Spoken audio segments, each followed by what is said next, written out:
இங்கே ஒரு கார் ரொம்பவே ஸ்பீடாக ஒரு ஹாஸ்பிட்டலுக்கு வெளியே நிற்கிற டாக்டர் நர்ஸை நோக்கி வந்துக்கிட்டு இருக்கு. அந்த கார்லேருந்து ஒரு பொண்ணு இறங்கி எங்கள் அம்மாவை பார்த்துங்கன்னு கத்திக்கிட்டே வரா. அந்த டாக்டரும் ஓடி போய் என்னாச்சுன்னு பார்க்குறப்போ அவங்க அம்மா ரொம்பவே குடிச்சிட்டு அவள் தலையில் அவங்களாவே ஒரு கத்தியை குத்திருப்பாங்க. அந்த குடிகார அம்மாவும் உடனே எழுந்திரிச்சு அந்த நர்ஸை பார்த்து இவ்வளோ நாள் நீ எங்கே போகணுமா அப்படின்னு கேட்பாங்க. அதாவது அந்த நர்ஸோட அம்மா தான் அந்த குடிகார பொம்பளை. கார் ஓட்டிட்டு வந்தது அவங்களோட அக்கா தான். இவங்க அம்மா எப்போவுமே இப்படி குடிச்சிட்டு இருக்கிறனால இந்த நர்ஸ் தனியாக வந்துடுவாங்க. அங்கே இருக்கக்கூடிய டாக்டர்ஸும் அவங்க அம்மா தலையில் இருக்கக்கூடிய கத்தியை எடுக்க ட்ரை பண்ணுவாங்க. ஆனால் அவங்க அம்மா குடி போதையில் அதை எடுக்க விடாமல் அவங்கள எடுத்து தூக்கி போட்டுருவாங்க.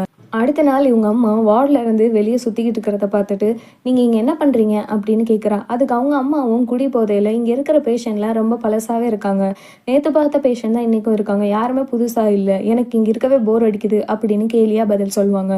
இதை கேட்ட அந்த நர்ஸ் ரொம்பவே கோவப்பட்டு இங்கே இருக்கிற எல்லாருக்கும் ஃபேமிலி இருக்குது, உங்களுக்கு யார் இருக்கா, இங்கே இருக்க டாக்டர்ஸ் எல்லாம் ரொம்பவே கஷ்டப்பட்டு ஒரு உயிரை காப்பாற்றுறாங்க அப்படின்னு சொல்லுவாங்க. இதுக்கு அந்த அம்மாவும் எனக்கும் 2 பொண்ணுங்க இருக்காங்க, எனக்கும் அவங்களுக்கு ரொம்ப அன்பான அம்மாவாக இருக்கணும்னு ஆசையாக தான் இருக்குது, நான் என்ன பண்ணுறது அப்படின்னு சொல்லுவாங்க. அவங்க அம்மா மனசில் மூடி இருந்த வழிகள் எல்லாத்தையும் புரிஞ்சுக்கிட்டு உடனே அவங்க அம்மாவை குழந்த மாதிரி அந்த இடத்துல இருந்து கூட்டிகிட்டு போகிறான்.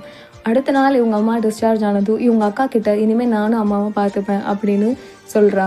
ஒருத்தவங்களோட செயலில் சின்னதாக சேஞ்சஸ் வரப்பயே அவங்கள்ட்ட என்ன பிரச்சனைன்னு கேட்டு நம்ம ஹெல்ப் பண்ணலைன்னா அவங்க எக்ஸ்ட்ரீம் லெவலில் இருக்கிறப்போ நம்ம ஹெல்ப் பண்ணாலும் அவங்கள உடனே நம்ம சேஞ்ச் பண்ண முடியாது. அதாவது ஹெல்ப் நம்ம சீக்கிரமாக பண்ணுறப்போ அவங்களுக்கு அது யூஸ்ஃபுல்லாக இருக்கும்.